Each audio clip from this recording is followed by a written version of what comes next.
Footballland, Footballland. No. Mark, can you do this in post? Can you auto-tune this, please? What? Footballland, and then it gets heavy. Footballland, we're here for you. Do you want me to get the bongos out? No. Can we just say hello? Just do a normal intro. Hello.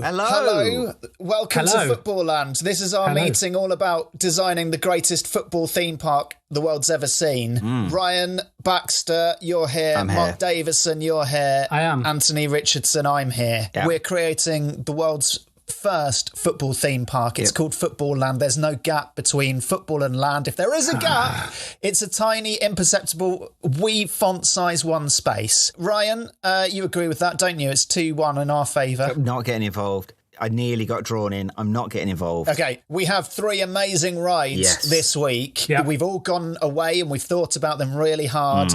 I haven't had to think as hard on mine because it's actually given to me by a Patreon. I'm working on behalf of a patron this week. Yep. Mark, what's your ride? My ride is simply called Bombing On. Okay, Ryan, what's your ride? Mine is Dion Dublin's Homes Under the Hammer. There's an important apostrophe there. I'm not going to tell you where. And mine is from a patron who is pitching Fireworks and Flares. Fireworks and Flares. It's like a folk song from the 60s, isn't it? Like, wear your flower in your hair in San Francisco.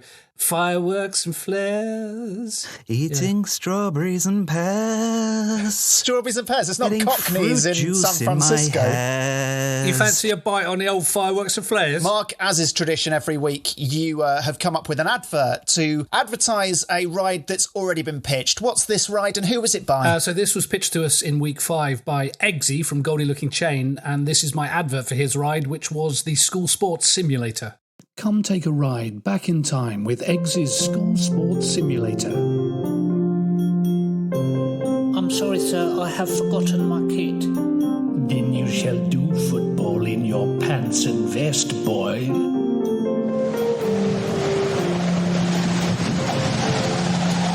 But it's -12 out there. Get thee to the football field and build some character, boy.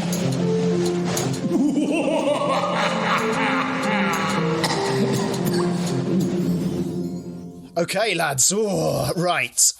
Marky Mark, you go first. Let's have it. Okay, right. So my ride is called Bombing On, and it is a celebration of the attacking instincts of the modern fullback. So broadly speaking, it takes place on a football field. I think the dimensions of that are up for grabs. We'll talk about that later. But for now, let's assume it's a full-size football pitch. Yep. There are 4 riders. So the left back and right back of the Reds and the left back and right back of the Blues. Okay, but largely you're playing as individuals. So imagine a groove set in the turf. Sorry, what? What? A groove. Sorry, What are you what? confused about? I'm confused about the groove. What do you mean by a groove? Like in a record? Did you ever play Scalextrics? Yes. Okay, so it's like that. You're sat in a car, or in my head, it's like a one-man bobsleigh, but you're not lying down. You're sitting in it, and that car slots in a Scalextrics groove, and so you can bomb up and down the touchline basically in your role as Do you fullback. turn round or do you go backwards? You go backwards. So the object is to put as many crosses into the opposition's box as possible and not let your opposing fullback do the same. So you've got a bit of defending to do, but the emphasis, you only score points by putting crosses in. So the car has 2 pedals. One shoots you forward at vast unnatural speed, and the other shoots you backwards at vast unnatural speed.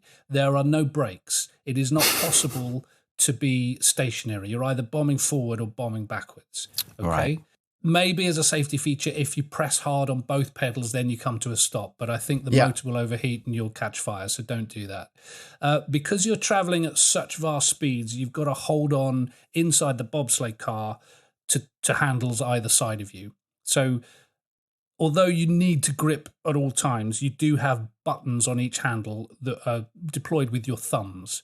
So if you're the left back, on your left thumb button, that will unleash a ball in, like, or cross a ball. at right angles to where you are. You can do that at any time, but clearly it's pointless to cross a ball into your own area. You want to wait until you're near the opposition's corner flag before you press your left thumb to unleash a ball into the opposition's area. Where does the ball come from? Inside the car? Yeah, it comes out of the side of the car. And I'm like a cannon? Yeah, it's sort of like a cannon. And if you're the left back with your right thumb, so kind of the inside handle, if you press that button, a leg pops up. I don't know whether it's a literal leg or whether it's like a shield thing, but that is when you're defending. That is to try and stop your opposing number from putting their cross in. So if you're stupid enough to press both buttons at the same time, it's possible to block your own shot with your own leg. But that happens sometimes. That does, we've all kind of, took a swing and it's come off the other foot. Is there a training manual for this? Is there something in the glove box, or are we kind of looking at this on a monitor in the queue? It's a lot. It's a lot to take in. Yeah. You need a tutorial on this. Yeah, most of the people that we're sort of targeting to come to Footballland are the feeble-minded. So, I think the people that strap you in, because you need like a parachute harness, such as the G-force you're going to experience going forwards and backwards. Those people, as they strap you in, all they need to do is say, "See those pedals? Have a play with those. See those buttons? Have a play with those," and you'll soon get it. There's only 4 things you control. Okay. There are further complications which I should introduce. Further complications. When you're defending, you're going backwards, and that you don't travel as fast. It's still pretty fast, but you don't travel as fast. So you can't just keep bombing forward, because you've got to keep your eye on what your opposing number is doing, and he is going to be able to travel faster than you. So you need... Is that a mechanics thing, or is that because modern left backs and right backs aren't as good at tracking back? Yeah, it's completely the latter, yeah. I mean, the other complication that I haven't mentioned yet is you need to be on the inside of your opposing number to be able to defend. So when you press your leg button, you stop their cross. But in order to deliver a cross when you're attacking, you need to be on the outside. So that means the grooves don't run entirely parallel. So it's like that bit in Scale Electrics. Exactly. It's like a chicane. You cross over at the halfway line, and that is very dangerous. There is scope for collisions. Gosh. Career ending. Career ending, life ending even. So, But surely then, Mark, the only time that there's any drama is in that middle section, because after that, you're kind of on the opposite tracks and you're a bit screwed. No, because it's about playing the space. It's about knowing when to go forward, when to unleash a cross, and to keep an eye on what your opposition number is doing. If both of you are just firmly in your attacking corner spots, just pinging in crosses, it's just an exercise in how many times you can press the cross button. But also you can't be stationary, so you're going to crash into the advertising hoardings, which are padded, and I've trademarked the name. They're going to be padvertising hoardings. Nice. Because if you just slam on your accelerator and go forward, you're just going to career off the pitch. It's like a springy boards either side. So actually, there is no braking at all, as you've said. But you actually, to brake, you have to either jam reverse quickly and then you kind of grind to a halt and then go backwards, or you smash into the padvertising hoardings, and then it springs you back, which might be actually quicker. Yeah, I like that. I like the tactics of that. But I say again, Mark, I mean, the middle bit, that's where all the action happens. Yeah, I'm also a bit worried about vomit. Oh, God. It rears its ugly head every time. Going forward, flying backwards, forwards, backwards, forwards, backwards, forwards, backwards. Could we maybe attach some kind of nose bag to them, maybe like a sick bag? A paper nose bag. Yeah. Mark, this doesn't help with sick and vomiting, but instead of having the Scale Electrics track where it just crosses over, how about a jump function in your car where you can leap from track to track? Because then you can change track anytime you want. Just by all you need to do is add another trigger button. You could also block a high cross as well. It's I sort of feel like we could be using the car itself to block a cross. It seems like a slightly larger surface than a giant leg. Yeah, that's true. I'm worried that I cannot stress enough the speeds we're talking about. You're going to need to grip hold hard. with both hands. So if you want to add more controls, I think maybe we do buttock clenching. If you clench your left buttock, then that jumps. If you clench your right buttock, then you block a shot with the entire car. Yeah. Something like that, because you're not going to want to take your hands off those handles. Otherwise, you'll leave the car. You could get run over by your own bobsleigh. A lot of with eye motion technology, you can actually control things with eye movement. So as long as they track your eye movement on like a big monitor on the windscreen of this thing, you can actually do everything with your eyes. So you could blink to fire, you could wink left to extend your leg, you can wink right to jump to the other track. I mean, as long as you're good at winking and blinking. I guess the acid test is, could Stephen Hawking ride it? He's dead. He would actually. He's dead. Well, apart from death being a barrier, he would be brilliant at it, because he's got an amazing range of controls just by blowing. So he would. In this world of bombing on, he is the ultimate champion. And maybe we should call it the Stephen Hawking bombing on ride in honour of that. Yeah. Weirdly,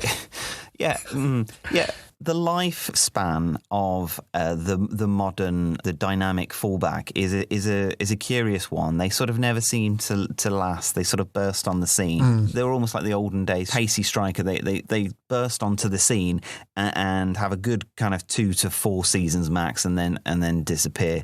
Could that be reflected in the duration of the ride, so we can get through the queue a bit quicker? That's a great idea. Could your car physically get older as it goes on? It slows down and gets more rubbish, Yeah. Maybe physically it deteriorates. I don't know how you can do that and make the car new again. But the wheels could get lumpy. Well, maybe, the spray stuff that referees use to mark out free kicks and 10-yard lines. Yeah. If we could build so you sit in an empty frame, and then whoever's strapping you in sprays you with all that stuff, and that is your car, and it goes solid. Yeah. But it's slowly disintegrating over the 3 minutes that you're playing this game until you're completely naked, you're underneath. A nude fullback with no ability to run anywhere. Could we make everyone be naked before they get on the ride? Could you, get everyone naked and put them in this ride? They have to, and then you get the full effects of it. You like on Naked Attraction when they lift up the screen and you see their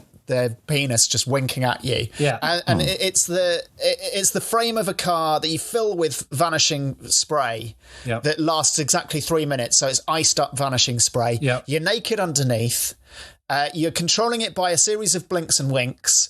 And then after 3 minutes finishes, that's when it's time to finish, because you're just naked in a skeleton car. So just to recap, this is the Sir Stephen Hawking's, was he a Sir? Just Professor. Professor Sir. Professor Stephen Hawking's foam car bombing on naked crossing game. Is that? Yeah. It should be called Cream, shouldn't it? Naked Cream Car. And I think one of the adverts for this entire park should be the aftermath of a game where a naked, confused person who's just been sick on himself is sitting in a car, blinking wildly. I mean, what better advert? I don't know what's going on, but I want to go there. I think, is this what you imagined when you started this pitch? Was this Is this how you imagined it would go? No, it's gone in a wholly beneficial direction. This is way better than I imagined. Yeah. Do you want to maybe quickly either maybe just a bit of finessing? Is there a cherry on the cake from your sort of original pitch that you've not got around to yet? Or, you could put a cherry on the cream, so it looks like you're a giant sundae driving this giant ice cream up and down a field as it slowly melts until the cherry just plonks right on the end of your penis, and that's when you know it's time to finish and get out of your car and exit through the gift shop, get your clothes back on, maybe pay for your clothes. Yeah. Maybe that's how we make money off this ride. There's a photo taken of you on the ride, completely naked, with a cherry on your dong. Yeah. And they've taken a photo of that, and you have to buy it, otherwise they'll publish it. Yeah. It's generating competition, but this might be the most elaborate ride we've come up with so far. It's generated a new cliche, hasn't it? A new footballing cliche. It's not over till the fat lady sings. Now becomes it's not over till the cherry's on the penis. I mean, the one detail I hadn't pitched, which I'm not sure is relevant now, is how we award points. Is there a remote controlled striker, and you can only score if he nods it in? Does it matter? Do you know what? I think it just Mark, gets. I think that what you've done here is you've invented a ride that reinstates the fun of football. You know, that it's not all about winning. Yeah. You know, there's not necessarily any reason to play this game. You know, you just get on the ride and you just have, I think fun, but you get involved. You give it your best shot, and I would leave I would leave points. And even the concept of the ball isn't needed anymore. No. You're just two naked ice creams bobbing up and down until the cherry lands itself on your genitals. That's pretty much it. You don't need joysticks. Yeah. You don't. I mean, like the blinking aspect is. I think should still be maintained. Definitely. Maybe it's more how many blinks you can do in 3 minutes. But other than that, I don't think we need a ball. We don't need to change tracks anymore. I don't even just know up if we and need down. to. Yeah, I don't even know if we need to vote on this one. I think it just sort of nonchalantly strolls into Footballland. Yeah, you know. Well, Nothing said. We all just move out of its way and we go, there it is. Cool. I'm very There's the cool, Professor Stephen Hawking's ice cream, cherry on your bell end, bombing on game. I'm definitely ready to vote on this. I don't know if you guys are, but... Yeah, we should for parity. It's not fair to the other rides. Okay. All right, all in favour of this Professor Stephen Hawking, cherry on the bell end, bombing on simulator. Say aye. 3, 2, 1. Aye. Congratulations, Mark. That's a winner. Thank you. Yeah. It feels like very much a joint effort that grew in ways I hadn't previously imagined. Yeah. Came engorged, didn't it?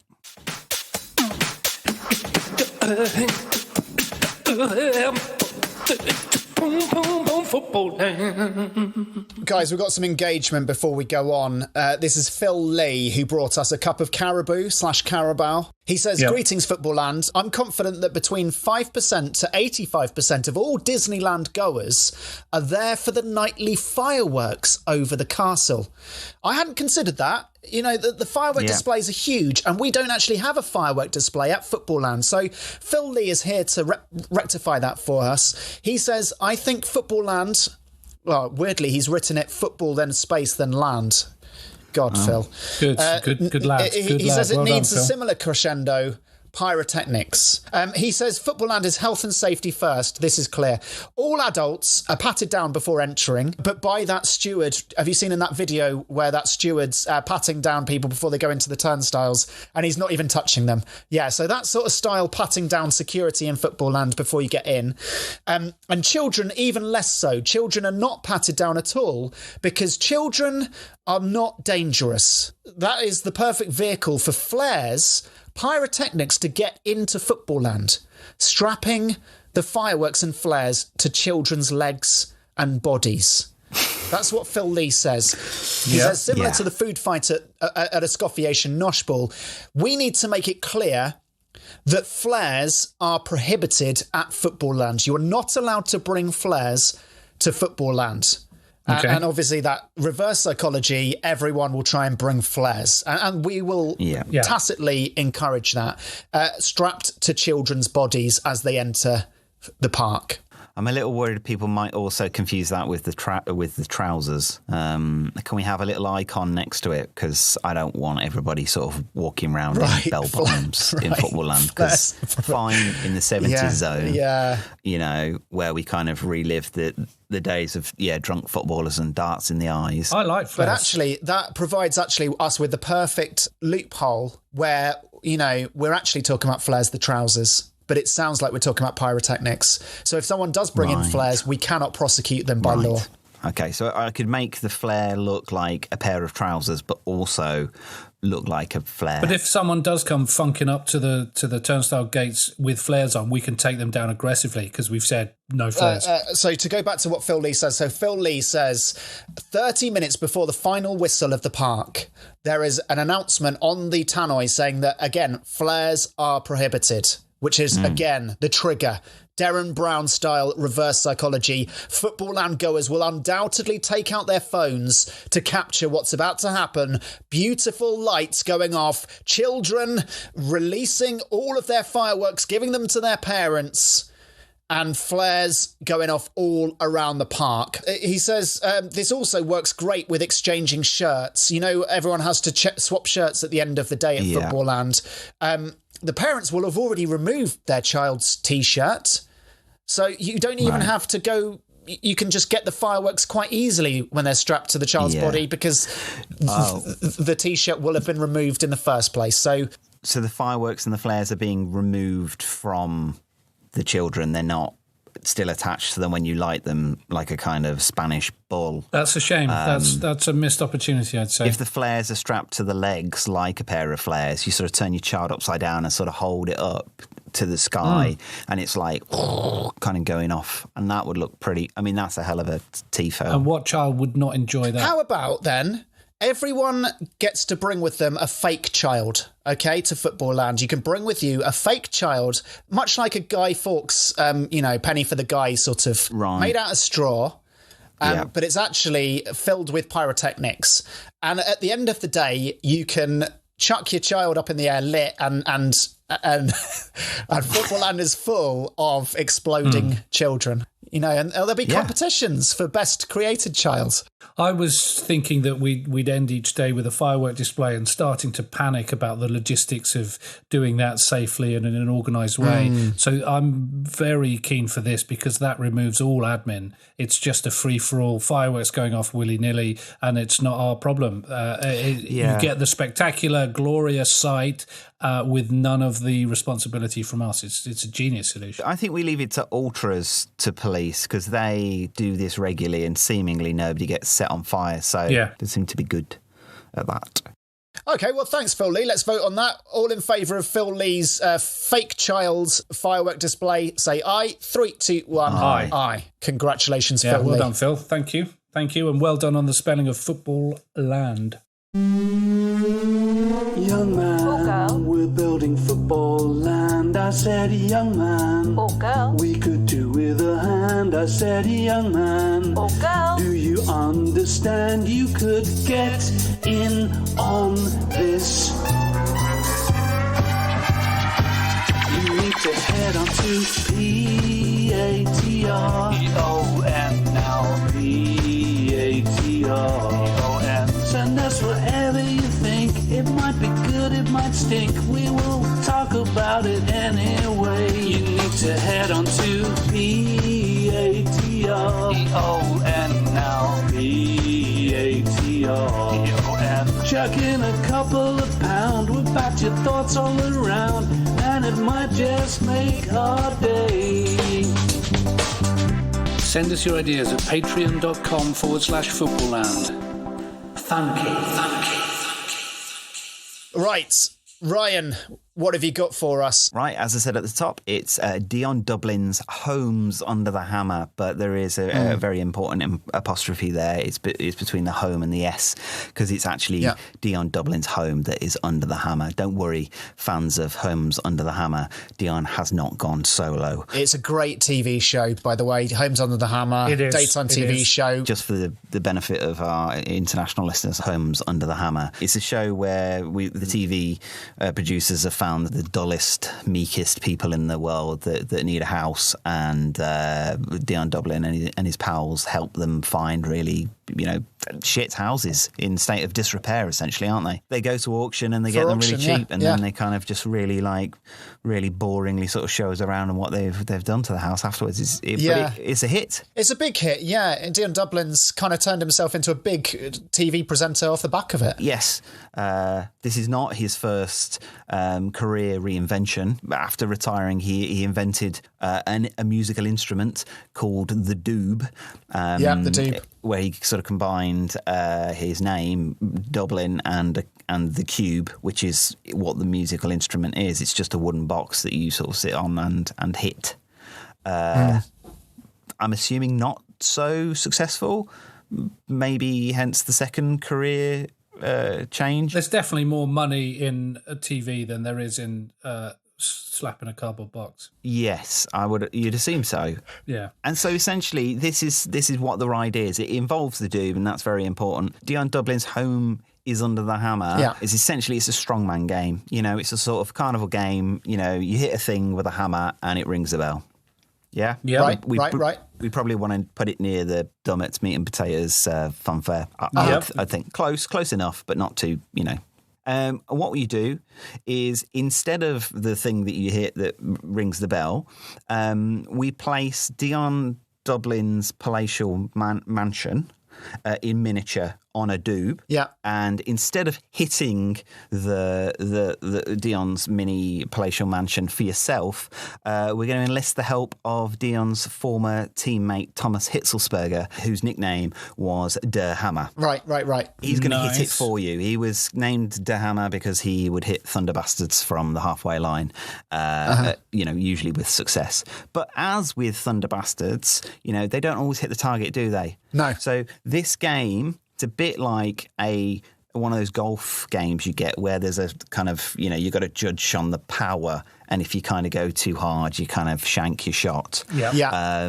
So there's a sort of a needle at the side deciding what power you want to go with and sort of how far you're trying to go. You stop Thomas Hitzelsberger by shouting Brummy words at him because he, despite being German, had a very nice, soft, lilting Brummy accent, having learned English in Birmingham. So you shout words at him like cob or turn a bit or gamble, that sort of thing, right? So there's maybe a list of those on the side that you can choose from.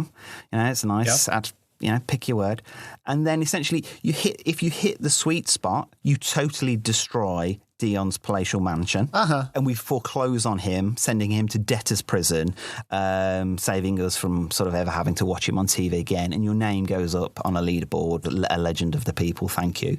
But if you overcook it, you go for too much power, sort of Tommy goes for too much power, you might not hit the sweet spots, just chip a bit off the palatial mansion, maybe the garage or his summer house with underfloor heating. And as punishment, you have to go into a tent and listen to doob music whilst watching a montage highlights reel of Dion Dublin's best bits from Homes Under the Hammer. Stairs up to the bedrooms. Yeah, and that's it. I actually think that's a brilliant idea. So is this house, if you smash it, do you get any pieces of it in the gift shop? Yeah. A bit like when you go to Pompeii and you can just chip a bit off Caecilius's house? Yeah, I think that'd be nice. You could sort of get it on a leather shoelace and sort of tie it around your neck. Come away from it. Yeah, I don't think I'm dreaming this. I think this really happened, and this leads into the world of vintage travelling fairs, a bit like Paul Dommett's Meat and Potatoes Fun Fair.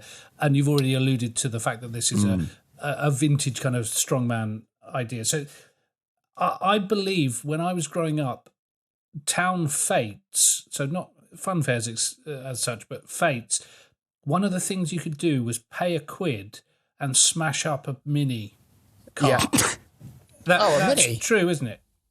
Well, I thought you were going to say you can throw a ball at some crockery and smash crockery. Because you have that a lot at summer fairs and like village fetes. Yeah, I'm sure at least one fete there was a full-blown car, and you got you had a baseball bat and you just smashed up a mini. I think they were cricket bats, but you had a minute to smash it up, and so by the end of the day, it was completely trashed. So I was wondering whether we could have a parallel thing where we've rebuilt Dion Dublin's actual home, and you can have a minute with a hammer and just see what you can do. Yeah, you could totally do that, or we could have a video link up from actual Dion's house. He's going to be busy on set, and little does he know, there's an employee of Footballland at his house replicating the actions that's happening to the miniature. That's really good.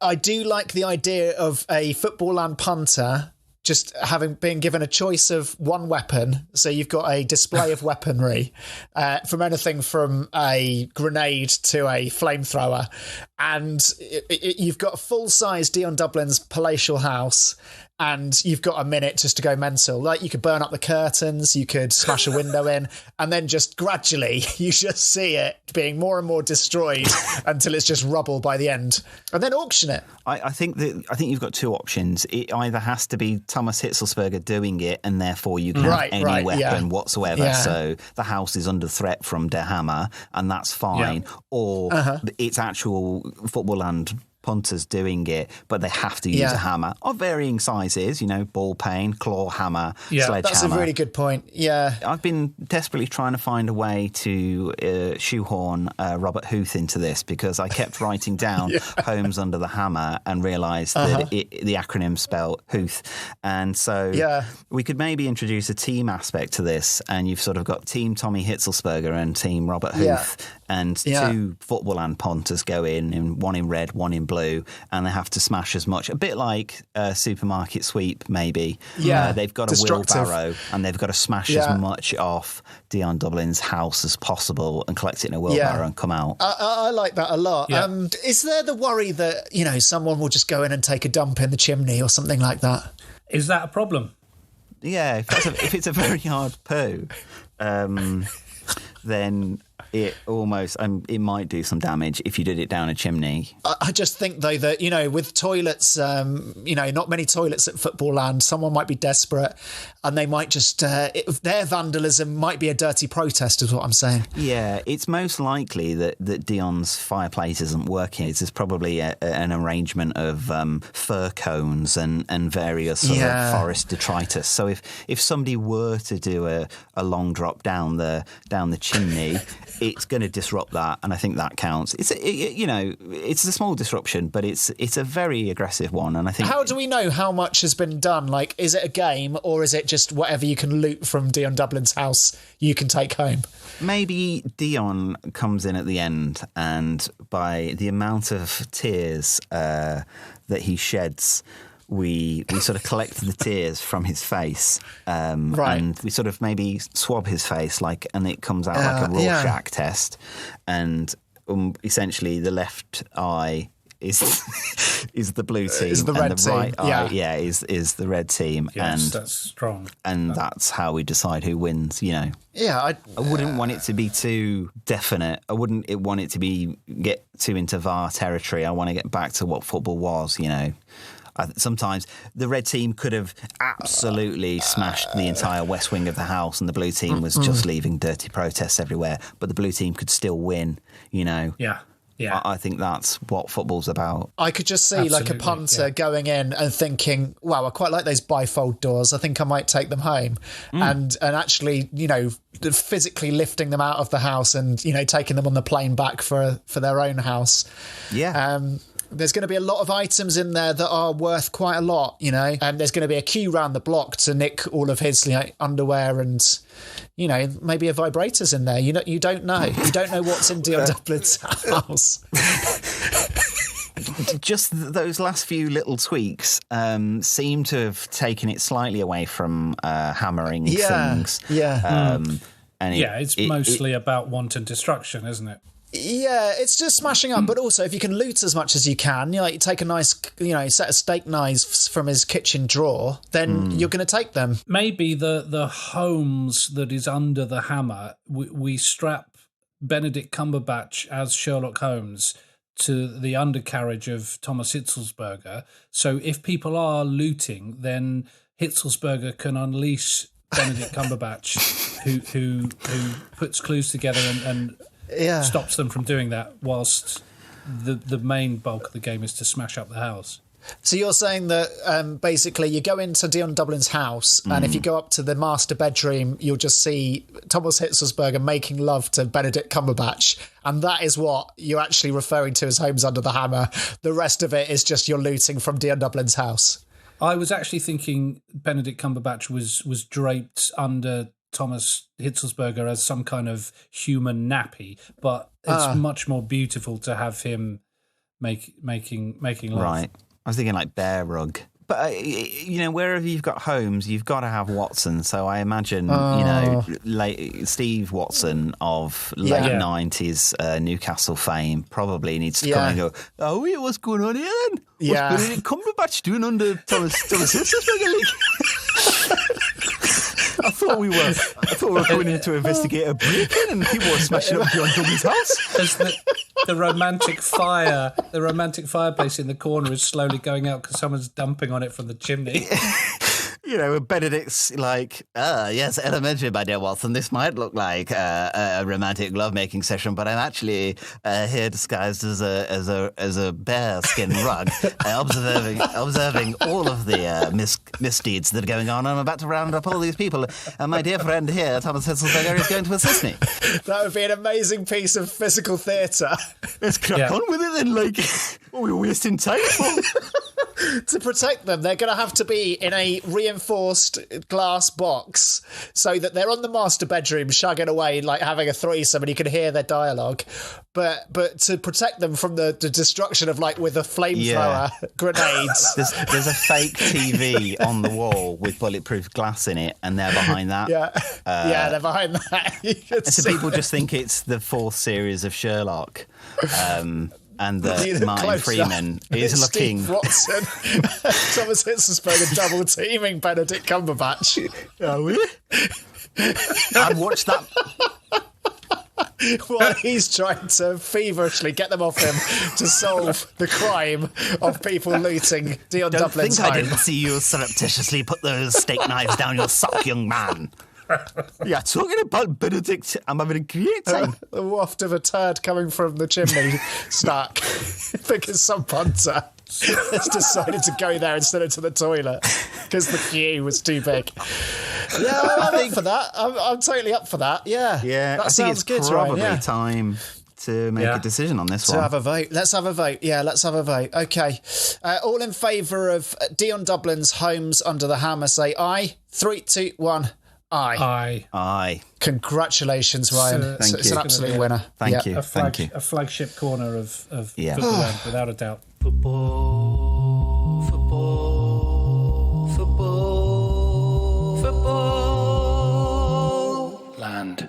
Right, so that's it for Footballland this week. We have unanimous new entries to the park. We hope you've enjoyed it. If you want to follow us, Footballland is on Patreon and Twitter. And we want to hear your rides, more engagement, please. And we'll see you next time. See you. Bye. Bye-bye. Bye-bye. Bye-bye.